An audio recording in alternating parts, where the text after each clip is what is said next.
चंद्रपूर शहरात एकीकडे भीषण पाणी टंचाईनं नागरिक हैराण झाले असताना दुसरीकडे हजारो लिटर पाणी रस्त्यावर वाहून जात आहे। ताडोबा मार्गावरील ट्रॅफिक ऑफिस समोर पाण्याचा वॉल फुटल्यानं मोठ्या प्रमाणात पाण्याचा अपव्यय होत आहे। त्यामुळे नागरिकांमध्ये संतापाचं वातावरण निर्माण झालंय। सध्या चंद्रपूर शहराला तीव्र पाणी टंचाईचा सामना करावा लागत आहे। अनेक प्रभागात नागरिकांना पिण्याच्या पाण्यासाठी वणवण भटकण्याची वेळ आली आहे, तर महानगरपालिकेकडून टँकरद्वारे करण्यात येणारा पाणीपुरवठा हा अपुरा ठरत आहे।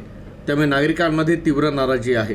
अशा गंभीर परिस्थितीत शहरातील पाण्याच्या मोठ्या प्रमाणातील अपव्ययाचं वास्तव समोर आलं आहे। चंद्रपूर शहरातील विवेक नगर प्रभागाचे नगरसेवक अभिषेक डोईफोडे यांनी सोशल मीडियावर एक व्हिडिओ व्हायरल केला आहे। या व्हिडिओमध्ये ताडोबा मार्गावरील ट्रॅफिक ऑफिस समोरचा पाण्याचा वॉल फुटला, त्यामुळे हजारो लिटर पाणी रस्त्यावर वाहून जात आहे। एकीकडे नागरिकांना पाण्यासाठी त्रास सहन करावा लागत आहे, तर दुसरीकडे अशा प्रकारे मोठ्या प्रमाणात पाण्याचा अपव्यय होत आहे। त्यामुळे प्रशासनाविरोधात संतापाची लाट उसळली आहे। संबंधित गळती तत्काळ दुरुस्त करून पाण्याचा अपव्यय थांबवावा, तसंच शहरातील इतर ठिकाणच्या गळतींचीही तत्काळ दखल घ्यावी, अशी मागणी नागरिकांकडून केली जात आहे। ट्रॅफिक ऑफिस सिद्धार्थ हॉटेल जवळ उभे आहो। इथे हा वाल 1 महिन्यापेक्षा जास्त वेळीपासून फुटलेला आहे।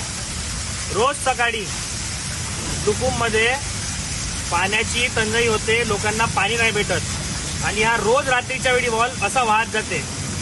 पाणी पुरवठ्याचा याच्याकडे दुर्लक्ष आहे आणि महानगरपालिका पाणी पुरवठा याच्याकडे लक्ष देत नाही आहे। 1 महिन्यापेक्षा जास्त झाला आहे, पण हे पाणी असंच वाहत जात आहे। प्यायचं पाणी आहे, लोकांच्या घरी उन्हाळ्यामध्ये पाणी नाही आहे आणि आपण इथं बघत आहोत का हे पाणी कंटिन्युअसली 3 ते 4 तास असंच वाहत जाते।